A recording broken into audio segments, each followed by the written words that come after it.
Hi, I'm Jeremy Goldson. I teach at Mountain Vista High School, and in our sports broadcasting class, as well as in our sports society as a whole, we often talk about why we love sports and what makes our sport the best. So I posed this question to 4 of our top students who are huge sports fans, and we have a representative of football, basketball, soccer, and hockey. And over the next several minutes, we're going to talk to you and talk to each other about what makes us love our sport. And the point is not necessarily to destroy the other sport, but to really dig deeply into where our fandom comes from and why we feel invested and care about our sports.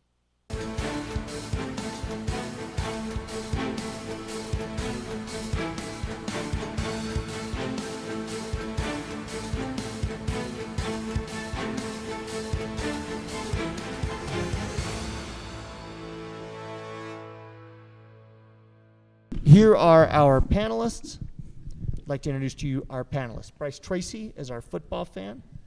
Ben Bowen is our basketball fan, wearing his father's game-used Denver Nuggets jersey. It's pretty dope. Luke Ferguson is our hockey fan, and Hunter Worley is our baseball fan. One of the things I like about this is that these guys are all Coloradans, but their passion runs through a lot of different sports, a lot of different teams. To start with Bryce, football, Colorado is a football sport, a football town, football state. The Broncos have always been sort of the top of the sports page. So let's take all of that out. We know that. We don't need to defend Denver. When we think about football as a sport, what is it that makes you love it?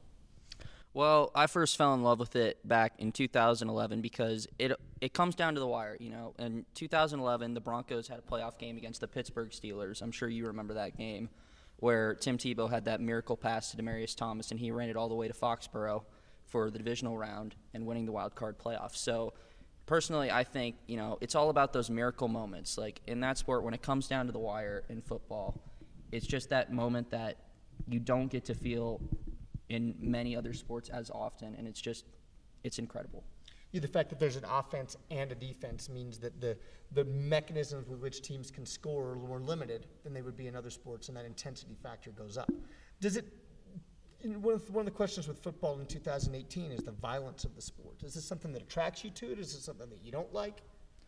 I mean, that's not as big a deal to me. Obviously, there's going to be a lot of questions over the next few years as to CTE and concussions and all that, but really the sport is just the same as it's always been. It's try to break tackles, try to stop the runners, and sometimes it's as hard as you can do it. But I don't think the violence attracts or rejects me from the sport as much as it does other people. All right. Hunter, baseball's often called slow and boring and a sport that doesn't really attract a younger population. You know, people would say that people in your generation haven't shown to be sports fans, and yet you're as passionate a baseball fan as anybody I know.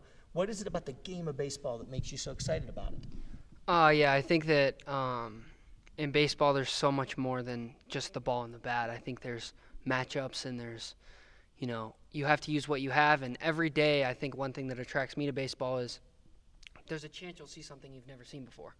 And with a lot of sports, you can't have that. You know, there's missed field goals. There are things that happen often, but in baseball, you could see a squirrel run on the field. Like, there's just, you never know what's going to happen that day. So that's something that has always, you know, intrigued me to turn on a baseball game because you never know what's going to happen. One of the cliches of baseball, I want to get it out of the way here, is that what appeals to baseball fans is that there's no clock. Is this something that actually separates baseball to you from other sports? I don't necessarily think so. I mean, you know, this past World Series we had an 18-inning game that went till 1:30 a.m. and I watched the whole thing.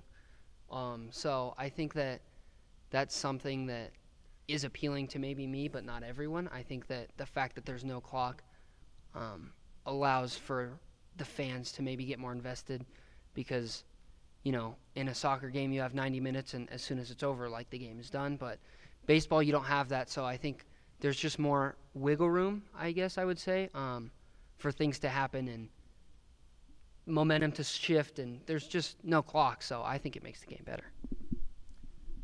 Luke, the hockey seems to be a sport that has a real niche group of fans, whether it's a hard sport to understand, whether there's something essentially sort of in its own fenced-in culture about it. So let us into the world of hockey. What makes it the best sport on earth to you? Well, going back to what Hunter said about momentum and miracle moments from football, I think hockey, no other sports beats it as far as excitement. It's the most fast-paced game. Like, even for broadcasting, it's the most. You have to be talking constantly. Baseball, there's a couple pauses here and there. Hockey, like, you have to be going, like, 24/7.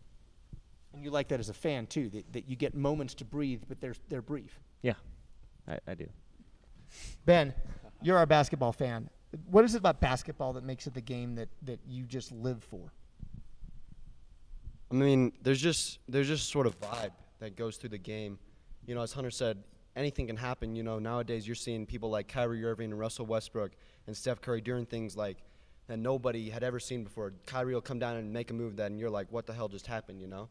It's unbelievable. And there's just a vibe, you know, there's miracle moments, and it's also very fast-paced. It's easy to keep up with. It's just got a good vibe to the sport. And it's becoming like a cultural icon in America. Everybody's following basketball, and so there's just there's a certain energy that's building up in the sport, and I think it's really good. I'm going to ask each of the panelists the same question here. They will each answer it as it refers to their own sport.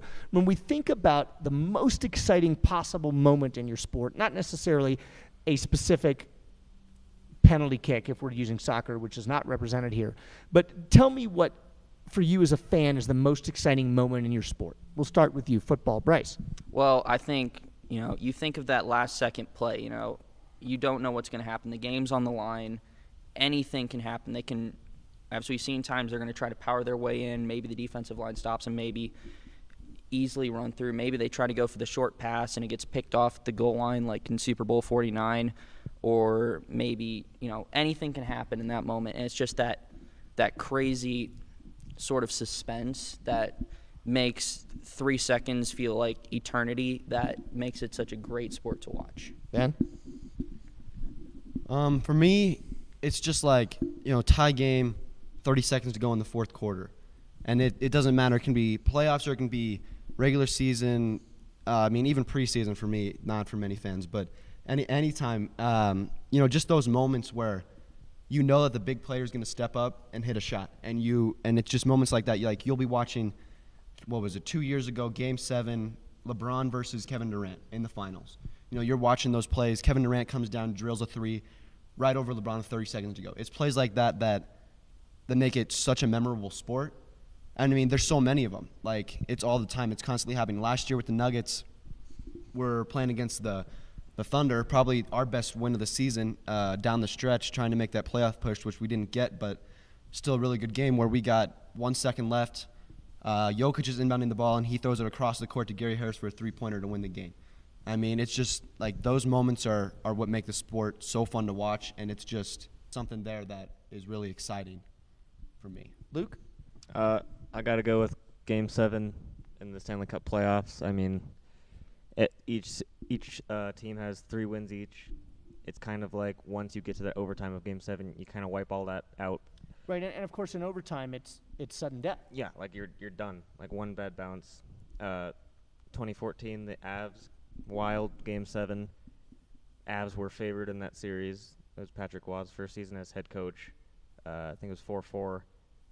Bad break in the Avs zone. Wild pick it back up and score. It's like anything can happen, and they were 7th seed. Hunter. There's few things to me that are as intense as the bottom of the ninth of a Game 7.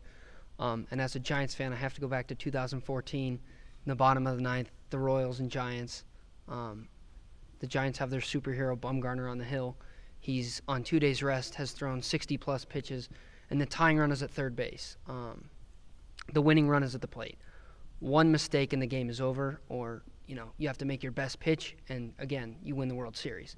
So I think the thing for me that makes baseball so intense in a situation like that is the fact that, again, there's no clock and the time in between pitches. You're just sitting there shaking. You're trying to control your nerves. You're trying to think alongside with the pitcher, what's he going to throw, where's he going to throw it, and you're just trying to get that batter out in your head with the pitcher.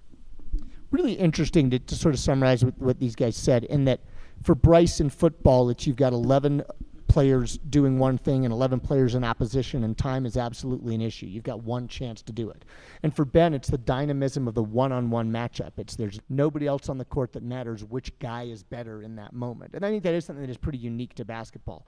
Hockey, obviously, with its sudden death paradigm, and the fact that the players are rotating back off the ice and aren't getting any more timeouts, any more rests, is a totally different experience than you could get in either of these other sports. And of course in baseball, the fact that it's so rigidly structured that it comes down to one guy trying to throw a sphere past another person with a club. It doesn't happen in any other sport.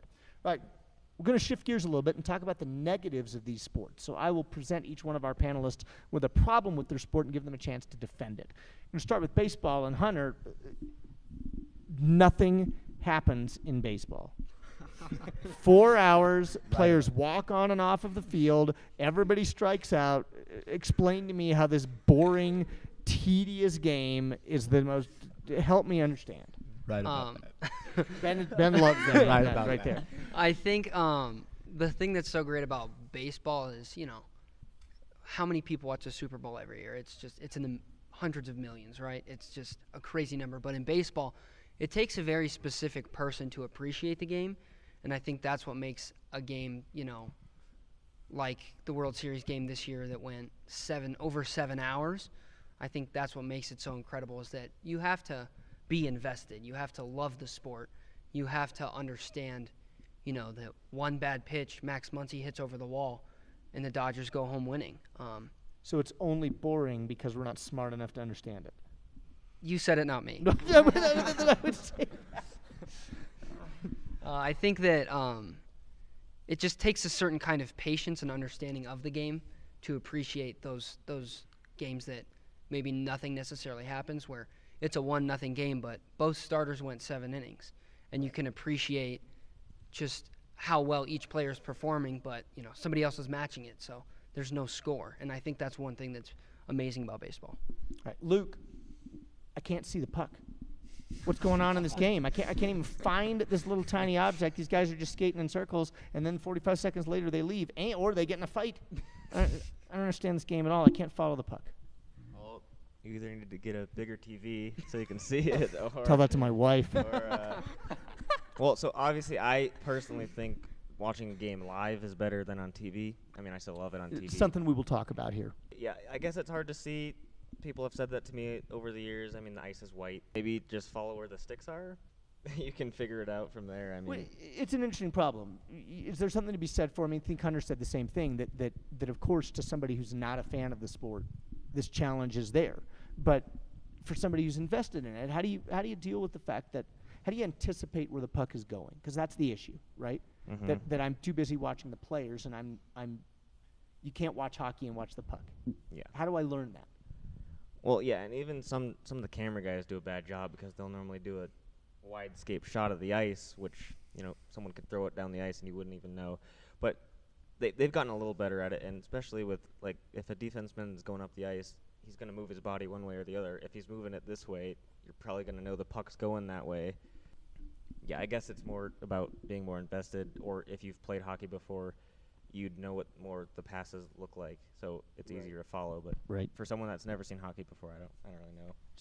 It's very fair. I'm mean. I understand that. Ben, basketball players are all thugs, or all they care about is their own personal brand. They're much more interested in making money than they are winning the game. Why should I support this sport? Ben supported your claim on my sport. I'm going to agree with your claim on his sport. We're very civil here in the Mountain Vista High School auditorium. I don't know about thugs. I don't know if thugs is the way to describe them. I'm just saying what I've heard in the last 30 years. I think that's kind of part of it. There's like the whole petty war thing going on. I've never been a fan of that, but it's also just part of passion. These guys, they're the highest of the high in the NBA, and they just have so much passion about the game and about winning that that's how they're going to be. There's going to be the trash talking.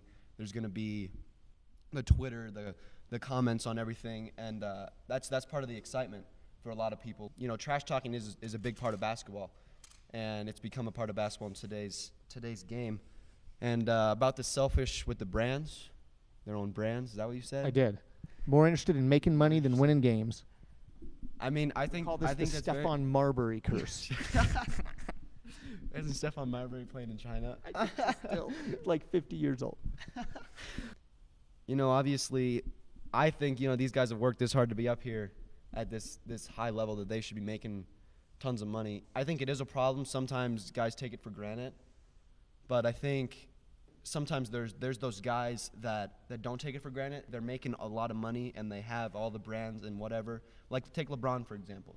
He plays harder than anybody else. He has the power just to put an entire city on his back and go with it. And it's people like that make people keep watching it. You know, there's always one guy that will just, you know, keep you believing in the sport no matter what happens. Well, and I appreciate that and this may get cut from the final thing. I appreciate that you didn't say that's just stodgy racism, because certainly there are people who don't like. I mean, there are people who don't like basketball because of the machismo, especially of the African American male, and this turns them off. But it's, as you said, it's part of what makes a sport a great sport. Exactly. Bryce, I'm sure you saw this one coming, but football is just gladiatorial. It's poor people who are going to sacrifice their bodies and suffer for the rest of their lives just so that we can entertain them. Why should I support that?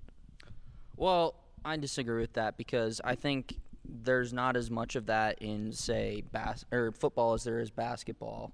I think that there are a lot of people that, as in every sport, have worked their whole lives try to play the game that they want to play, and you know they know what it's going to cost them body-wise, and that when it comes to when they're 50 or 60, they're probably not going to be feeling good. But out there, they don't care about that.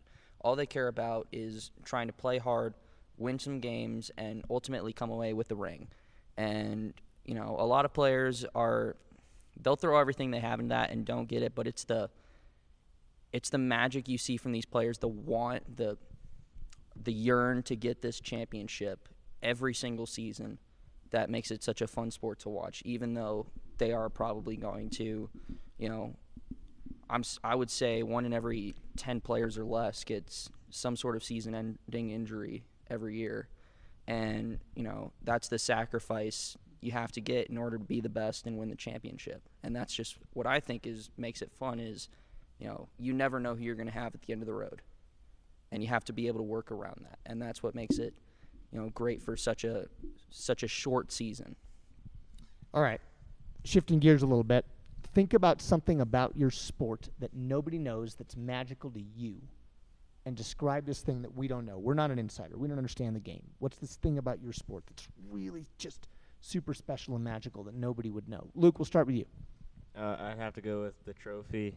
All the sports, you get a trophy each year, and that's special, but the Stanley Cup for hockey, that's only one of them. So when you win it, I don't know if you know this, but each player of the winning team gets the Stanley Cup for 3 days, then they have to give it to someone else, and then at the start of the next season, they have to put it back in for the guys who ever handle the Stanley Cup. But it's just one of those things where that's how much it means, because you can't like keep this thing forever. Like you only get it for that summer, but it's been around. It's the hardest trophy to win in sports. And of course, your name is engraved on one of those rings until the earth falls into the boiling ball of fire in the sky that is the sun. Yeah. All right. And then if the rings get filled up, then you get into the Hockey Hall of Fame. Right. So It's true. Right, Hunter, you got one?